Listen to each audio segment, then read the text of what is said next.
для формальности ваши имена, фамилии, чтобы у нашего приглашенного гостя были некоторые данные о том, с кем он общается. Ваша фамилия, имя и откуда вы, имеется в виду район.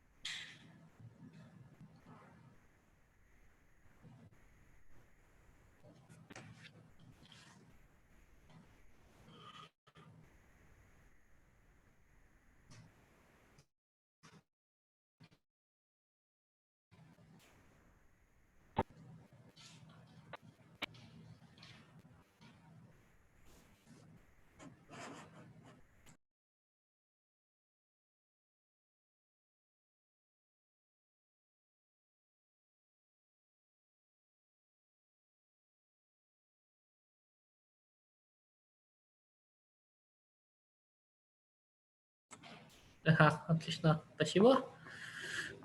Сохраним информацию как раз тоже для будущего.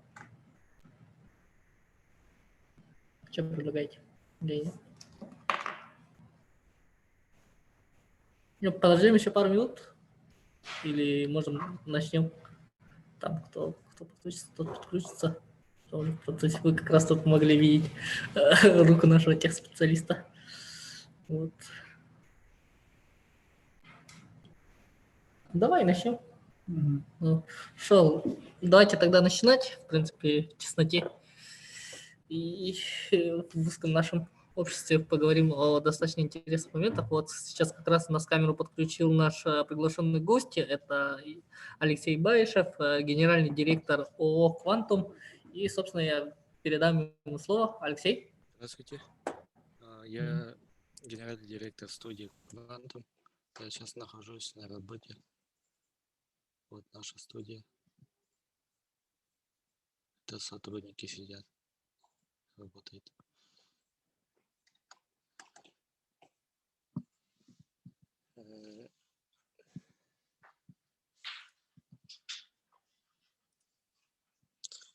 Видно, да, презентацию? Да, видно хорошо.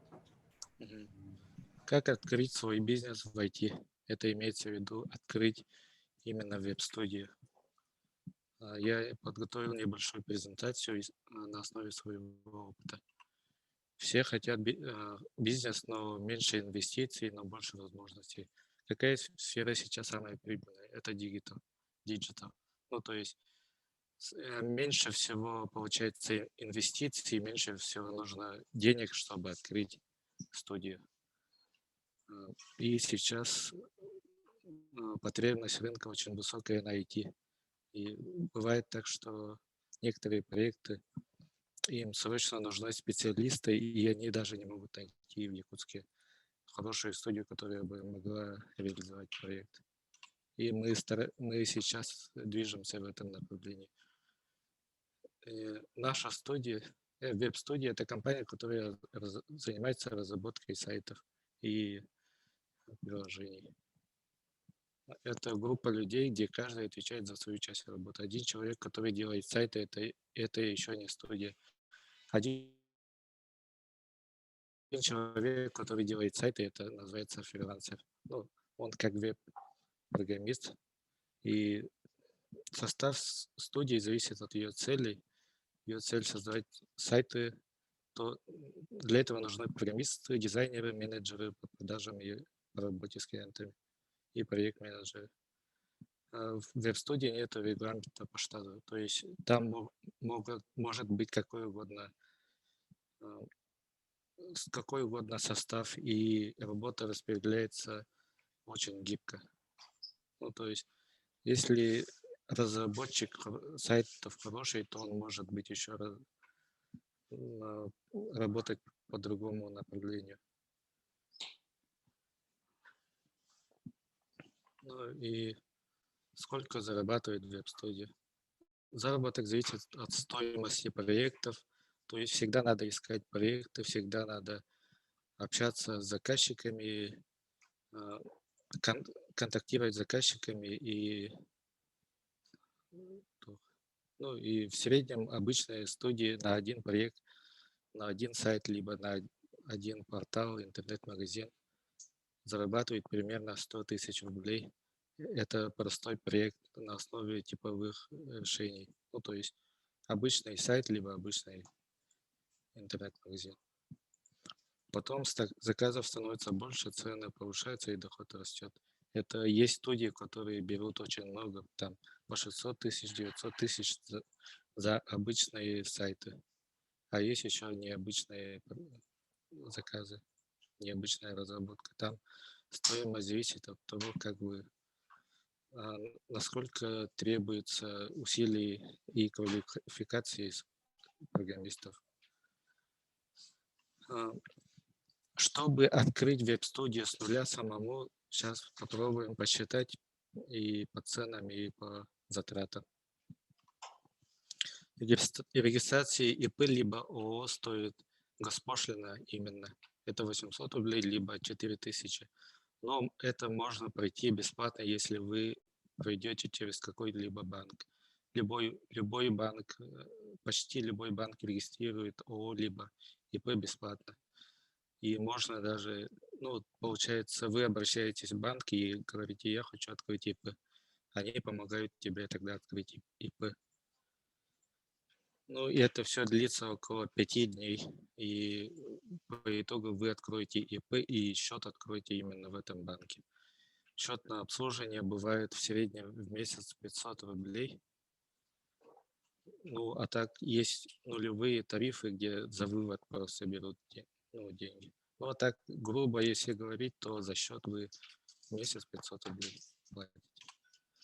Аренда офиса. Это помещение 30 квадратных метров. Это ровно так, как у нас сейчас. От 5 до 7 человек выйдет около 30 рублей в центре Якутска. Либо 15 тысяч в IT-парке. В IT-парке есть особые условия для IT-компаний. И если вы станете резидентом IT-парка, то для вас будет со скидкой. Ну, то есть 50% от рыночной стоимости аренды. Мы до этого, у нас сейчас 30 квадратных метров, а до этого у нас было где-то 16 квадратных метров. Для такого помещения в месяц будет 1500, 15 тысяч, это в центре Якутска, либо 7500 в IT-парке. Ну и получается так. Сайт студии, если вы собираетесь открыть студию, то вам нужно как минимум самому уметь разрабатывать сайты, и тогда вы можете самому себе разработать сайт, и это будет для вас как бы бесплатно. Ну и хостинг, домен по 100 рублей в месяц. Покупка мебели, стол и кресло. Это тут цены зависят от вида и, ну, в среднем там самые бюджетные столы и кресла это 3000 за штуку. Это умножаем на 300 сотрудников. Если у вас, вы, допустим, единомышленников найдете, вас будет трое, то это будет 9000. А так, если вы станете резидентом IT-парка, то для вас это будет очень дешево. То есть вы 3000 можете поделить на 3 года, и ежемесячно вы такую сумму будете платить. Это в среднем 100 рублей на одно кресло. Ну и вот покупка техники.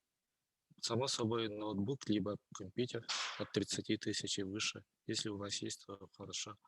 И обязательно нужен принтер, чтобы печатать документы, договоры и так далее. Налоги. Самый лучший способ, самый лучший вариант это открыть на УСН, упрощенная система налогообложения. У вас будет тогда 6% доходов. Минус, ну, для ИП еще минус налоговый вычет будет. Ну, это грубо, если посчитать, то так. И зарплата сотрудников, если вы вы серьезно намерены открыть студию, то вам нужно будет платить белую зарплату своим сотрудникам. Это будет, ну, тут зависит от квалификации сотрудников. И чем больше опыта, тем больше нужно платить хорошим сотрудникам. У нас примерно такие зарплаты. Но если вы как совместно с друзьями, как я делал, откроете вначале, то там будет уже более низкие цены в зависимости от договоренности. И на чем можно сэкономить?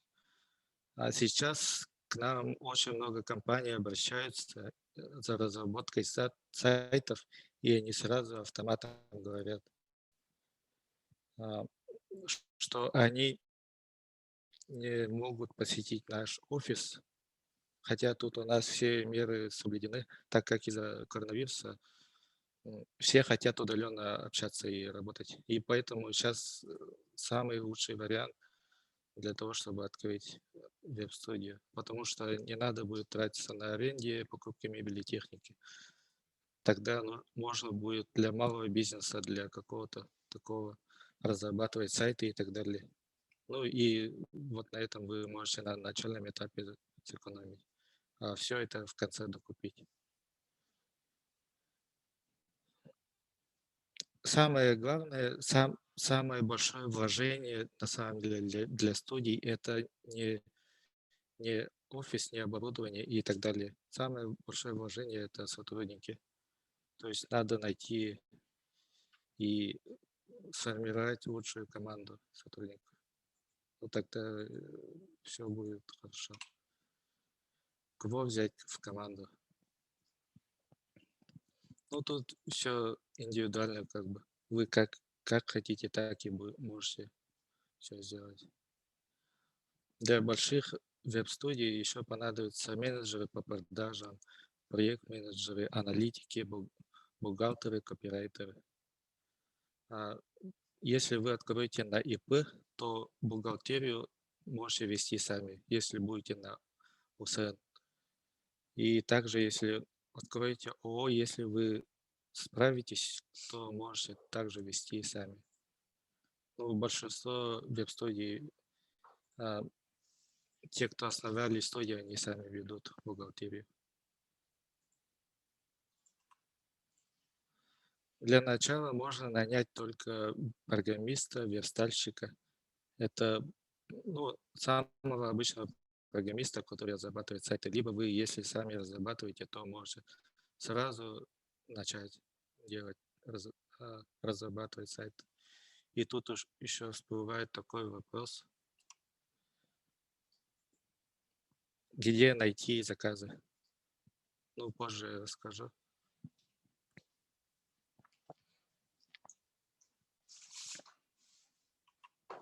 Ну и наша команда, ссылки на портфолио наших работ и, собственно, наша команда. Вот. Я Алексей Байшев, генеральный директор ООО «Квантум». Далее идет Павлов Семен, он разработчик сайтов, разработчик и веб-дизайнер, дизайна и сайта. Аял Слепцов, Аял, Максим Ефимов и Михаил, они разработчики мобильных приложений и также занимаются разработкой сайтов.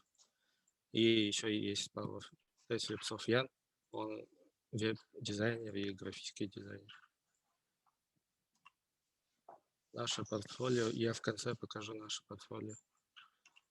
Как мы работаем? Мы работаем в офисе, все сотрудники оформлены официально, получается, и за каждого я плачу пенсию и налоги и так далее. И мы работаем, почта у нас размещена на Google. Это если вы как компания хотите в Google открыть почту на своем домене, то для вас это будет платно. Это 1000 рублей на каждого сотрудника. То есть это у нас обходится это 7000 в месяц. Общение идет через Google чат или Slack у нас. Но общение получается, идет через компьютеры. И в основном через компьютеры файлы друг другу пересылаем и так далее. Задачи тоже. Задачи идут через Jira. Это тоже платный сервис на подписке. И там очень удобно для программистов составлять задачи и следить за исполнением. CRM у нас собственная. Мы купили готовую CRM, получается, и его допилили под себя. И у нас, то есть, проекты, коммерческие предложения и так далее, все формируем через нашу CRM. А так, если вы захотите, вот, допустим, арендовать CRM, это будет обходиться очень дорого. Минимум 2000 рублей в месяц. То есть на начальном этапе, конечно, лучше всего без CRM работать. Допустим, главное, чтобы все надо помнить, все заказы и все сроки. А если нет, то в конце вы можете купить готовую CRM, один раз платите и пользуйтесь. Где мы храним код? Это Bitbucket и GitHub. Ну, мы, так как программисты, то весь код мы храним у себя. Какие технологии мы используем? Я все это рассказал, исходя из того, что мы разрабатываем мобильные приложения, и для мобильных приложений мы используем React Native. Node.js используем на сервере для бэкэнда. А так для разработки сайта вы, наверное, если давно интересуетесь, то знаете, что там знаний и так далее меньше потребуется. HTML, CSS и знание стандартных CMS. Это панель администратора. Один из Bittrex и WordPress. И наша компания.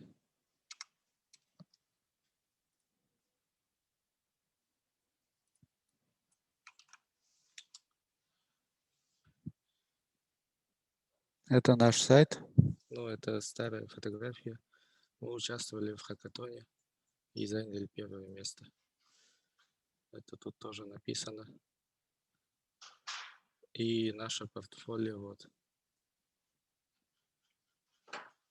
В самом начале всем этим занимался только я. Я делал логотипы, дизайны приложений, мобильные приложения разрабатывал и сайты. Это все. То есть, если вы очень серьезно намерены открыть студию, то лучше всего, что вы сами должны все это уметь. И вот сайты тоже это я делал, вот это тоже. И тут уже на этом этапе открыл студию. И вот начали разрабатывать мобильные приложения для стартапов и сайты. И сейчас пару примеров покажу.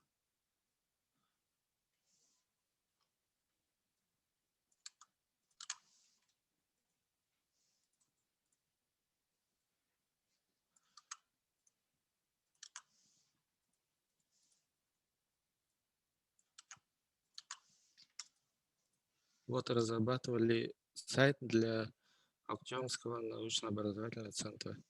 Это школа, где мы сами учились. То есть наша команда частично состоит из одноклассников. То есть со мной работает мой одноклассник. И с одной школы человек. У нас трое. И вот для своей школы мы разработали сайт. Тут мы разрабатывали дизайн, верстку и сам сайт. И тут очень много функций сайта. Очень много страниц.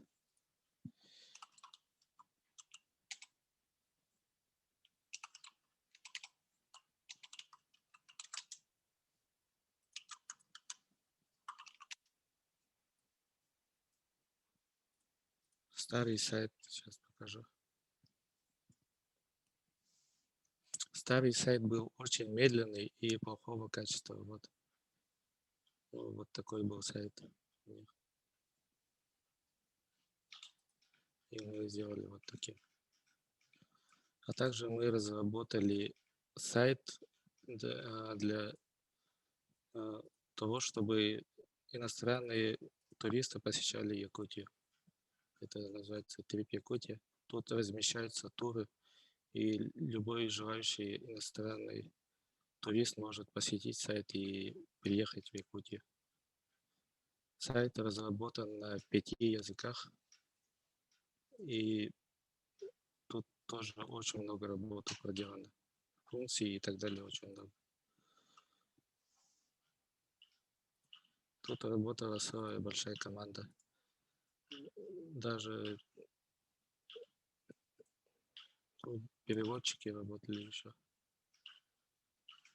И весь контент тут уже переведен, получается. Также мы разработали интернет-магазин cinemart.ru. И мы его адаптировали под мобильное устройство, и любой желающий может посетить сайт с телефона. И снизу у него даже есть вкладки, как у приложения. Также люди могут установить его как приложение на телефон. Такой функционал реализован. Ну и сейчас мы в основном занимаемся разработкой сложных проектов и также разработкой интернет-магазинов, а также поддерживаем и разрабатываем мобильные приложения. На этом все. Хорошо. Спасибо за информацию, мы сегодня получили. Может быть, у ребят есть какие-либо вопросы, вы можете их задать в чате. И я думаю, Алексей как раз может ответить на многие из них. У меня, в частности, тоже есть один вопрос, наверное, для начала, ну, для постановки начала. То есть вам, Алексей, получается, с 24-25, да? Да, 24. Ага, 24 года, и вы уже являетесь генеральным директором достаточно крупной и успешной компании. Так ведь, я так понимаю. Ну, не скромно скажем, что компания достаточно большая, и таких вот успешных у нас проектов в республике не так уж и много, так же, как и заметим по всей России. И вопрос, собственно, такой, не страшно ли молодым, ну, будучи молодым человеком, открывать и держать вот такой вот бизнес-проект, что ли, назовем я так? Главное это на самом деле самого начального этапа и самого раннего начала надо все упорядочивать. Ну, то есть самое-самое важное это не лениться, то есть работать, работать и работать. К этому легко привыкнуть. Если у тебя заказы есть всегда, то ты всегда работаешь, и это уже становится как нормой для тебя. А также для новичков это будет сложно. И также с самого раннего этапа надо все упорядочивать, и начиная от бухгалтерии, заканчивая тем, кто и как будет работать, и кто и как будет выставлять задачи ну и нормировать работу сотрудников. И тогда все будет хорошо. Так, тут у нас в чате поступил вопрос. Александра спрашивает, а на кого вы учились и где получали образование? Я учился в школе, я учился в Актёмском лицее, я показал. А так, после школы я поступил в СУФУ на программиста. Это поступил в ИМИ. Институт математики и информатики, да? Если Да, я правильно помню. Ага. Институт математики и информатики, прикладной математики и информатики. Я его окончил в прошлом году, бакалавриат. И в прошлом году поступил в магистратуру. Сейчас учусь на 2-м курсе магистратуры. То есть я еще не окончил до конца высшее Но уже, образование. получается, держите свою организацию, да? Вопрос, Да. собственно, вот вашу организацию вы создали насколько давно? Я создал его 2 года назад, но я сперва работал как ИП. И Будучи получается, студентом, получается, вы уже открыли свою организацию? да, я открыл свое ИП, и в этом году перешел на ООО, получается. Ну, а так между ИП и ООО разницы особо нету. Ну, то есть вы можете остаться на ИП. Это чисто такое на вкус, как бы. Хорошо, может, еще есть какие-либо вопросы от наших слушателей? А так, именно по знаниям и по разработке тут очень много людей и ребят, и также у меня работают те, кто не учился и не получил высшее образование. То есть они все научились сами изучали программирование самостоятельно. И в основном, если так смотреть, то тут даже не надо платить за то, чтобы обучиться. То есть надо самостоятельно учить именно. Это те, кто платят, у них просто это старт быстрее происходит. А так, на самом деле, лучше все изучать и самому. Хорошо, отлично, спасибо за столь интересный рассказ. Я думаю, очень многие из нас получили достаточно много ярких мыслей, и я думаю, что профессия IT-специалиста, вот как раз оно будет превалировать наверняка в будущем решении наших вот детей, которые вот сейчас сегодня нас слушали. Если у нас если вопросов больше нет, наверное, мы, в принципе, можем заканчивать. Давайте скажем спасибо Алексею за то, что он уделил сегодня свое время. Я так понимаю, работа у вас очень активна, и каждая минута для вас дорога, так что выражаем вам огромную благодарность, что приняли участие, и хотели бы пожелать вам удачи и успехов в вашей трудовой деятельности. Вот. Ну и всем ребятам, кто сегодня с нами, тоже можем предложить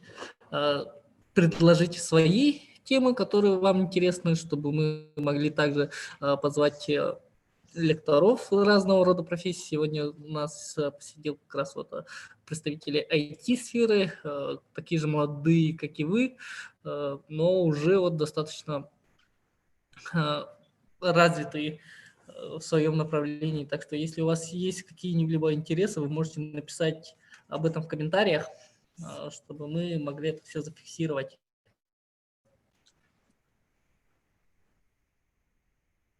Или же, если у вас остались какие-либо вопросы по данному направлению, вы можете также написать в комментарии или же передать нам через своих воспитателей, или же по номеру телефона, который у вас есть, и мы сможем как раз, получается, тогда ответить на них в следующем нашем вебинаре, или же как раз учесть для того, чтобы пригласить следующих экспертов.